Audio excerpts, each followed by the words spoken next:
You could say he could come across tough to somebody. I'm told that time all the time. I speak too harshly. I'm too direct to the point. And it's like some people just don't. They just speak in bullet points because it's the way that they communicate. And most people aren't able to have a conversation with somebody like Charlie and disagree with him because they don't necessarily know all the facts. And they just get angry that he does, and they shut down during the debate. But the way that he spoke to all these young kids, I mean, I think this was the most 18 to 24-year-olds to vote in an election in the history of all of our presidential election. Regardless of who kids voted for, it meant that like they were engaged in what was going on in the world today. And this guy was going to college campuses and just sitting there and talking for hours and 100-degree sun sometimes to 60-degree, 50 degrees with rain. And the people lined up to talk to him.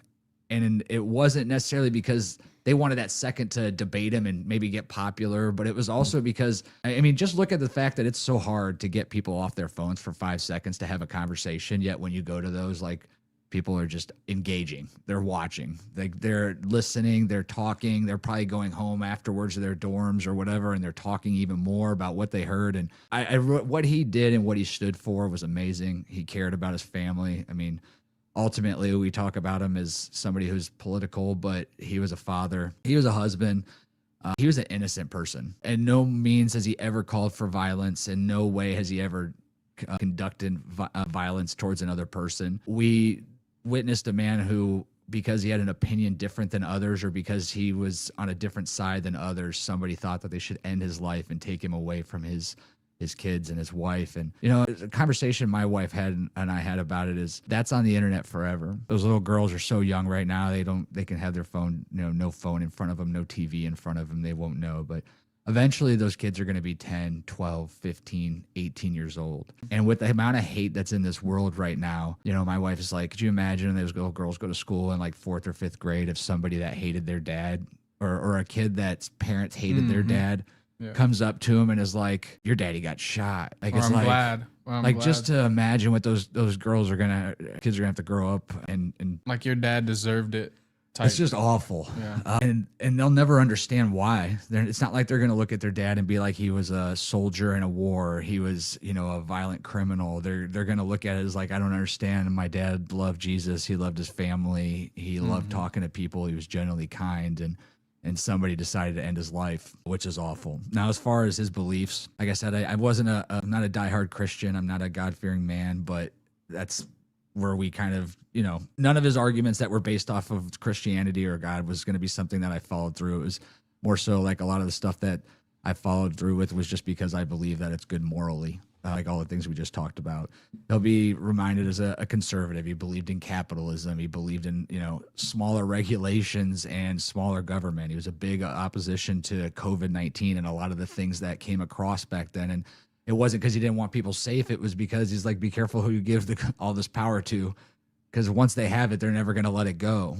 He was there for, strong nationality. He wanted to take care of our country first. He wanted to take care of the people first. He believed in things like tariffs in order to create a stronger economy. He used arguments like everybody has tariffs against us, and people would debate on him on all that all the time. But, he believed in having religious freedom. He believed in you having the right to believe in yourself and whatever you are. He just didn't think that if you believed you were a man and you were a biological woman, then you should be in the opposite sex's bathrooms or playing against the opposite in sports, which, I mean, if you have a kid, and even if you don't, if you ever played sports, you would probably agree that a grown 17, 18-year-old boy would have an advantage against your daughter in a basketball game or in wrestling or into some other aspect where they separate the two for a reason.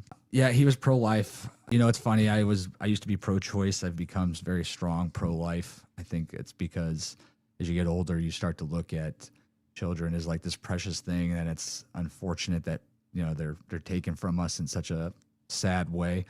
And then there's a lot of people out there that don't believe that abortion is wrong. That's fine. They'll always throw in the facts of, What about rape? What about incest? I mean, at that point, we're arguing that fact just to throw an argument out there against it in a case that it's 1 or 2%, and almost every single state in the United States allows for abortion in either of those cases, including health risk to the mother. Right. And they take, and for all those women out there, especially that are pro-choice and want to argue that point, they're quickly there to hold the man accountable to the child support and give him no choice in the matter when it takes two to make these beautiful children. And too often we say it's only up to the woman on what happens. And I don't agree with that. And then unfortunately, one of his biggest beliefs is what ended up getting him killed, and that was the defense of free speech. He was always on the opinion that everybody should have a right to speak, regardless of what side of the fence you fell on.